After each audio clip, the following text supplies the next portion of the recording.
Soyons honnêtes, vos chances de gagner à la loterie sont très minces. Mais vous avez beaucoup plus de chances de gagner à la loterie alimentaire. Ça, mes amis, c'est lorsque vous payez pour de la nourriture et que vous obtenez bien plus que vous pensiez au départ. Comme verser un bol de céréales et trouver un énorme morceau de chocolat à l'intérieur. Ou ramasser une baie de la grappe qui est incroyablement grosse. C'est un sentiment de victoire à nul autre pareil, alors continuons à faire circuler la sérotonine en découvrant quelques personnes super chanceuses qui ont touché le jackpot alimentaire.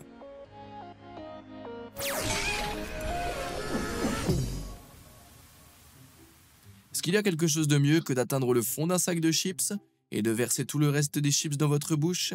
Eh bien, si cette personne avait essayé de le faire avec les dernières pépites de Cheetos au fromage, elle aurait pu s'infliger une commotion cérébrale. Ces unités absolues sont tellement plus grandes qu'un Cheetos ordinaire que leur découvreur a dû apporter une banane à l'échelle. Il semblerait qu'une extrudeuse de l'usine de Cheetos ait mal fonctionné, fusionnant accidentellement le mélange de farine et de maïs des chips en deux pépites de joie au fromage suprême. Mais ce ne sont pas toujours les chips de Cheetos qui finissent en morceaux. Ce type a eu la chance de trouver une mode colossale d'assaisonnement Flamin' Hot au fond de son paquet. Si vous aimez la brûlure des Flamin' Hot comme moi, cette boule phénoménale de saveur pourrait être écrasée et utilisée pour assaisonner tout ce que vous cuisinez. Ou bien les vrais fans voudront simplement en prendre une énorme bouchée. Mais j'ai peur de penser à la sensation de brûlure qui sortira de votre autre extrémité. Quelle est votre façon préférée de manger une guimauve? Est-ce qu'elle est fondue au milieu d'un s'more ou après avoir été grillée sur un feu ouvert? Eh bien, si vous achetiez ce sac, je pense que vous finiriez par absorber cette super longue guimauve comme une grosse nouille à mâcher. Normalement, les guimauves produites en usine comme celle-ci sont composées de gélatine, de sucre et d'amidon rapidement fouettés, mais qui sont façonnés en longs tubes par des extrudeuses avant d'être coupés. Il semble que la lame de coupe de cette guimauve se soit cassée, ce qui a laissé un serpent de guimauve surprise dans le sac. Les Kit Kat sont des gaufrettes croustillantes enrobées d'un délicieux chocolat soyeux, mais tous ceux qui y mordent n'obtiennent pas le croquant escompté. Ce type a mordu dans son Kit Kat King Size pour découvrir qu'il n'y avait aucune gaufrette à l'intérieur. Il n'y avait qu'un seul bloc de chocolat, ce qui, pour les grands amateurs de chocolat comme moi, revient à toucher le gros lot des bonbons.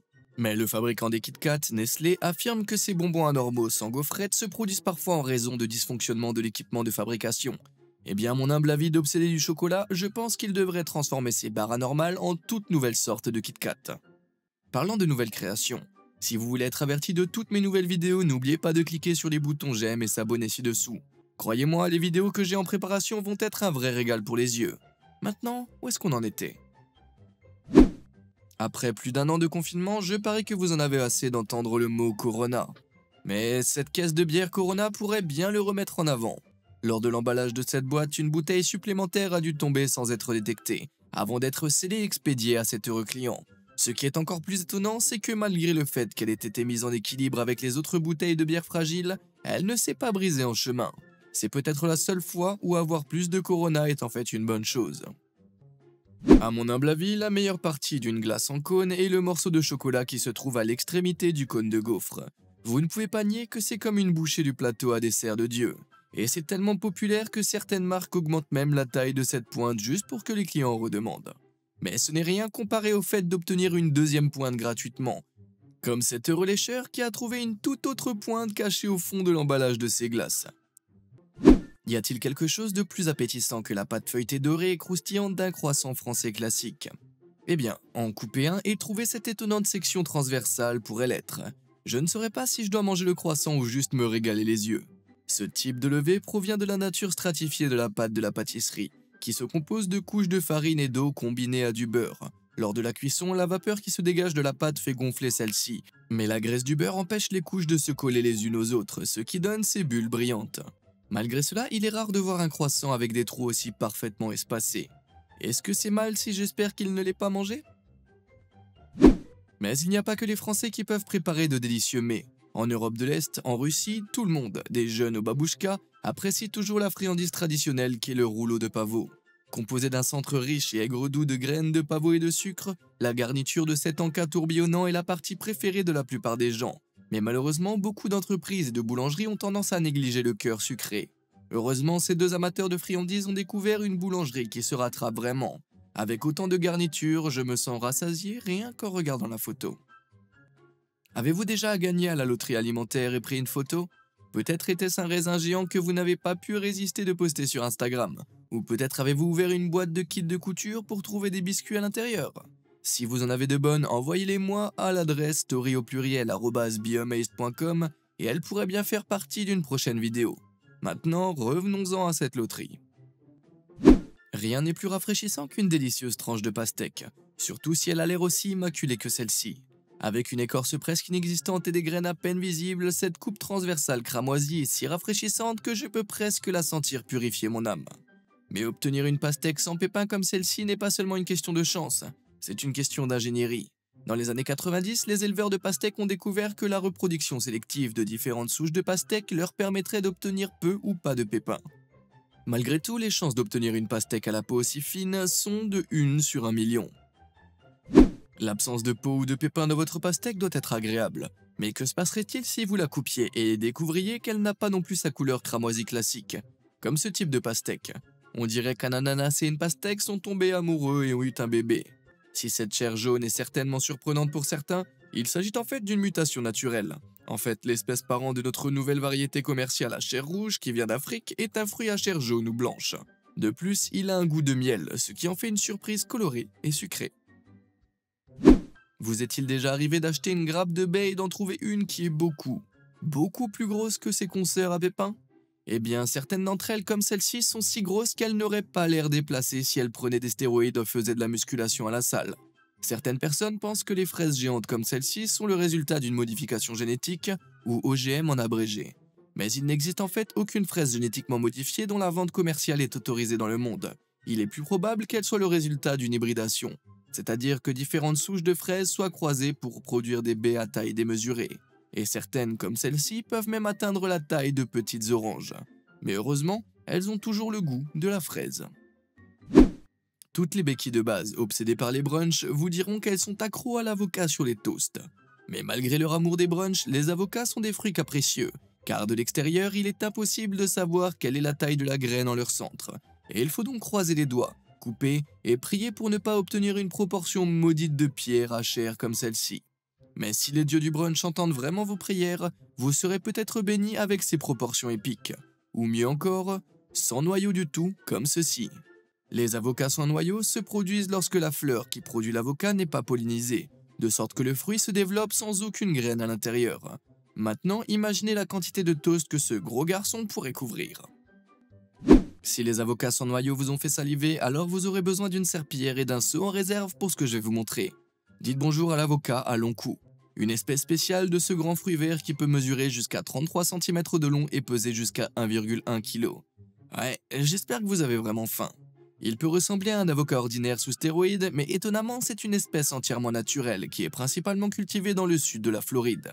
Et en disant cela, j'imagine que tous les brunchers basiques réservent déjà leur billet d'avion pour l'état du soleil. Vous a-t-on déjà demandé d'aider à préparer le dîner en coupant quelques carottes? Cela ne prend que quelques minutes tout au plus. Mais si vous étiez confronté à une de ces carottes colossales, je pense que vous y passeriez la soirée. La plus longue des deux semble faire plus de 2 fois la longueur de la main de cette dame, ce qui signifie qu'elle doit mesurer environ 33 cm.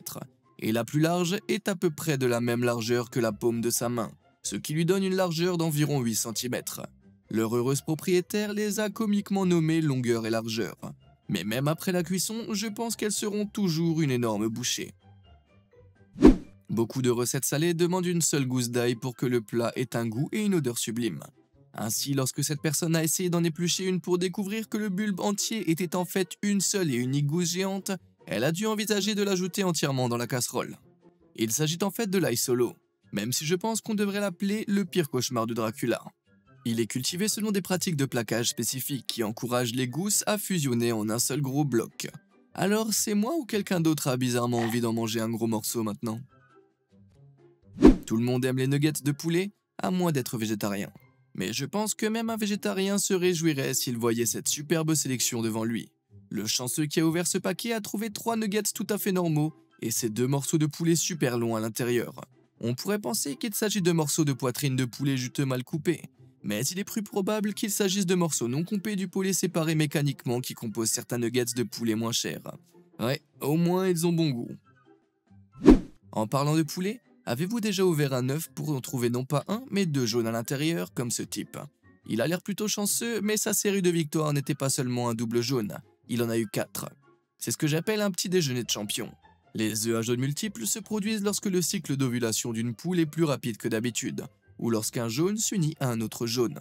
Mais selon les experts, la probabilité de trouver un œuf à double vitellus n'est que d'1 sur 1000. Donc trouver un phénoménal 4 à la suite fait de ce moment un moment magique sur 1 milliard. Oui, c'est un 1 avec 12 zéros. Donc, soit ce gars avait les dieux du petit-déj de son côté, soit ses œufs étaient spécialement élevés.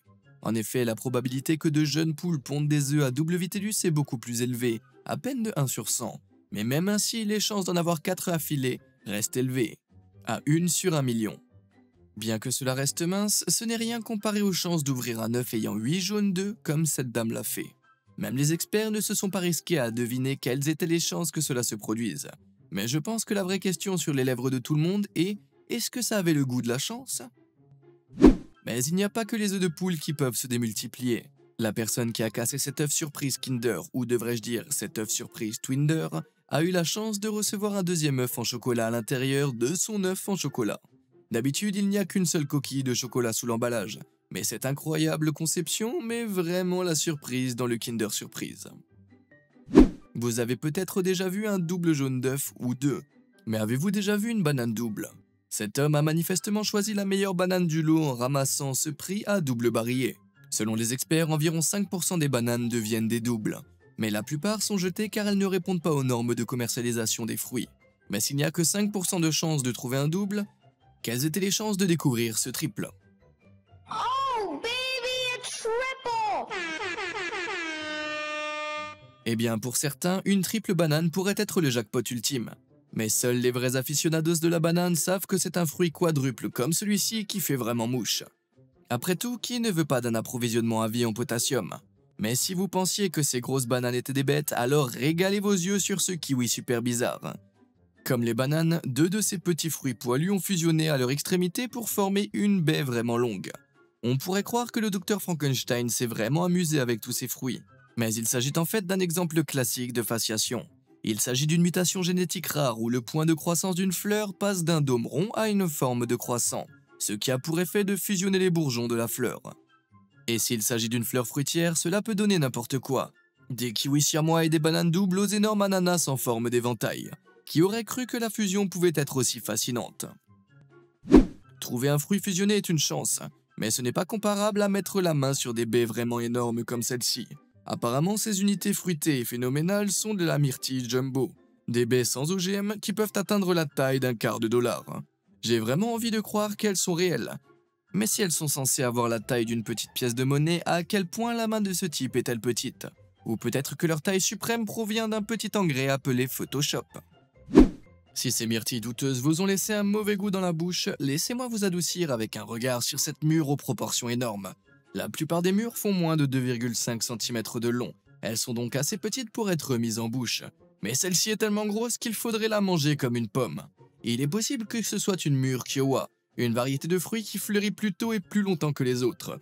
Cela signifie que les baies peuvent atteindre jusqu'à 7,6 cm de long, soit plus de 2 fois la taille d'une mûre normale. Cependant, avec suffisamment d'eau et de soleil, même les mûriers ordinaires peuvent produire une baie à couper le souffle comme celle-ci. Je veux dire, c'est tellement proche de la taille de cet œuf que je ne sais pas lequel des deux a le plus de chances d'éclore.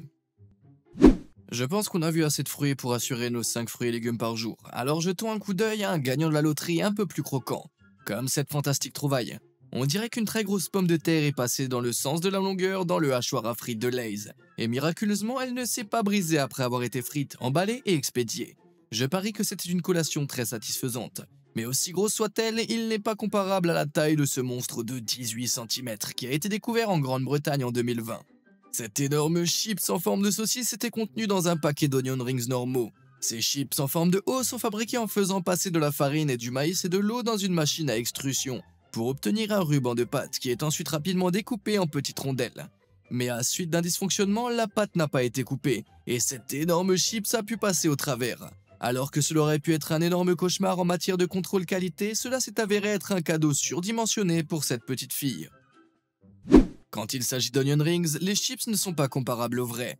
Rien ne vaut de mordre dans la pâte croustillante et frite de ces snacks super savoureux. Alors imaginez la joie de ce type lorsqu'il a commandé un sac normal d'onion rings et qu'il a découvert un beignet entier à l'intérieur. En fait, il s'agissait de 3 grandes couches d'oignons qui avaient été accidentellement collées ensemble, panées et frites. Mais cela ressemble tellement à un beignet que j'aurais tenté de le cacher dans un sac de beignets réel et de la donner à quelqu'un pour lui faire une farce à l'oignon. Mais ce n'était pas seulement la taille qui permet à un onion rings de se distinguer. Étonnamment, ce type a sorti du sac une onion rings mal formée pour découvrir qu'elle avait la forme de la clé de sol parfaite. Pour ceux d'entre nous qui ne sont pas amateurs de musique, il s'agit d'une sorte de note de musique complexe et frisée. Est-ce que quelqu'un en charge de cette commande les avait spécialement arrangés et frais comme ça? Ou était-ce juste un fabuleux coup de chance? Dans tous les cas, je parie que c'était de la musique dans la bouche de ce type. Lorsque vous fouillez dans un carton de glace aux pépites de chocolat, il n'y a rien de mieux que de tomber sur un gros morceau de chocolat. Mais il s'avère que les fabricants de la glace Graeter's ont mis la mère de toutes les pépites dans leur mélange. Cette très grosse pépite de chocolat a été trouvée à l'intérieur d'un carton de glace aux pépites aux framboises noires, pour le plus grand plaisir de leurs clients. Maintenant, la plupart des entreprises saupoudrent des copeaux dans leur crème glacée une fois que le produit est mélangé. Mais chez Graeter's, ils versent le chocolat liquide directement dans le mélange de crème glacée, qui se brise lorsqu'il est brassé. Cela produit des morceaux de chocolat géants de la taille d'une barre de chocolat dans presque chaque carton. Eh bien, je sais quelle marque de crème glacée ma fidélité va servir à partir de maintenant. Quiconque a déjà essayé de se débarrasser de quelques kilos en trop connaît les céréales Special K. Même si elles sont commercialisées comme des céréales allégées qui peuvent vous aider à perdre du poids, elles sont préposées dans quelques parfums qui vous font penser qu'elles ne sont pas si mauvaises que ça. Mais le plus souvent, le rapport entre les délicieuses collations et les flocons de carton est assez pitoyable. Sauf dans le cas présent, où une personne au régime a touché le jackpot en versant cet énorme morceau de chocolat dans son bol. Je veux dire, ce régime est peut-être bel et bien fichu, mais ils ont définitivement gagné à la loterie alimentaire. Toute cette discussion sur la bouffe me donne envie de manger des cochonneries, comme une portion alléchante de frites fraîches, ou des frites frisées en particulier. Ces rois frisés du monde de la malbouffe sont fabriqués en passant les pommes de terre dans un spiraliseur, qui coupe les pommes de terre en spirale. Elles mesurent généralement quelques centimètres de long tout au plus, mais il y a 7 exceptions à la règle, un enroulement serré. Tout est tiré, on dirait qu'il pourrait être de la même longueur que 3 énormes pommes de terre. Elle est si grosse qu'elle semble presque fausse. Mais ce n'est pas la seule frite surdimensionnée qui existe. Ces clients de McDonald's ont également touché le jackpot de la longueur étrange avec leurs frites hilarantes. Elles sont presque assez longues pour que vous vous demandiez s'il n'y a pas quelqu'un à l'arrière qui colle des frites bout à bout pour plaisanter. La plupart d'entre nous savent malheureusement que les hamburgers des fast-foods sont rarement aussi appétissants que leurs photos promotionnelles. Au lieu d'un petit pain dodu rempli de viande, de sauce et de fromage délicieux, vous vous retrouvez souvent avec le cousin triste éclaté, écrasé et laid de ce burger. Mais pas étonnamment dans ce cas.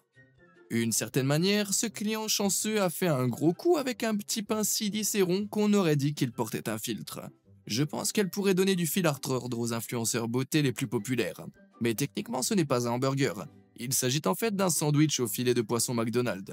Contrairement à la plupart des autres plats du menu, les petits pains du filet de poisson sont cuits à la vapeur et non frits. Cela permet non seulement de rendre les petits pains plus moelleux, mais aussi de donner à leur dôme une apparence impeccable. Enfin, à la plupart d'entre eux. Dans le monde des sandwichs, je pense que nous sommes tous d'accord pour dire que plus c'est gros, mieux c'est. En gardant ça à l'esprit, pensez à la taille des sandwichs que ce client heureux pourrait faire avec son pain mal tranché. On dirait qu'il est passé dans la trancheuse industrielle avec un mauvais angle, et qu'il a été coupé horizontalement au lieu de verticalement. Bien qu'il ne rentre pas dans la boîte à pain ou dans un grille-pain, je suppose que ce type s'est accidentellement acheté une excuse pour faire des plus grands sandwichs qu'il ait jamais mangés. Ensuite, nous avons la mère de toutes les affaires de pizza. Acheter un paquet de 2 pizzas surgelées n'est pas vraiment excitant, mais imaginez ouvrir la boîte comme celle-ci et découvrir que votre paquet de 2 a été secrètement rempli d'une 3e pizza gratuite. Si ça avait été moi, j'aurais pris ça comme un signe pour sortir et acheter un vrai ticket de loterie. Mais si vous voulez vraiment participer à la loterie des pizzas alimentaires, alors régalez vos yeux avec cette surprise suprême. Au lieu d'un pot pourri de maigres garnitures, cet heureux amateur de pizza a été surpris par une tarte surgelée qui contenait plus de garnitures que d'ordinaire. Mais comment une telle création bénie a-t-elle pu voir le jour? Peut-être que la journée touchait à sa fin à l'usine de pizza surgelée lorsqu'un ouvrier s'est rendu compte qu'il restait 4,5 kg de garniture mais seulement une croûte. Ou peut-être que les garnitures étaient mises en place mécaniquement, mais que la machine a soudainement explosé. Vous avez d'autres théories sur la façon dont cette pâte suprêmement farcie a vu le jour? Dites-le moi dans les commentaires, je suis vraiment curieux et affamé. Avez-vous déjà vu un ami grignoter un énorme sac de bonbons et demander si vous pouviez en avoir un seul? Mais quand vous le sortez, il y a un autre bonbon collé dessus? Techniquement, c'est quand même un seul, non? Fist pump. Eh bien, imaginez que vous mettiez la main dans le sac et vu que vous sortiez ceci. Ouais, je pense que je jouerai la défense classique de Gimli ici. That still only counts as one. Mais comment se fait-il que cette ligne Conga d'oursons en gélatine soit tous attachés les uns aux autres? Eh bien, les bonbons gommeux Haribo comme ceci commencent leur vie comme des moules pressés dans de l'amidon de maïs en poudre. Puis le mélange de gélatine qui les constitue est versé. Une fois cuites, les gélatines sont tamisées et les moules en poudre se désintègrent, laissant les gélatines intactes sans risque qu'elles ne se collent à quoi que ce soit. Mais dans ce cas, il semble que trop de mélange ait été versé, et le trop-plein les a reliés en une longue ligne. Bien qu'ils ne soient pas les seuls bonbons à être gentiment déformés, les Sweetzel's Drumstick Squashies sont une version molle des célèbres sucettes parfumées au lait et à la framboise de la société. Mais ces bonbons mous passent par le même processus de création à base d'amidon de maïs que les gommes Haribo.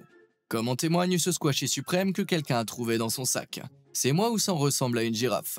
Heureusement, ça n'a pas le même goût.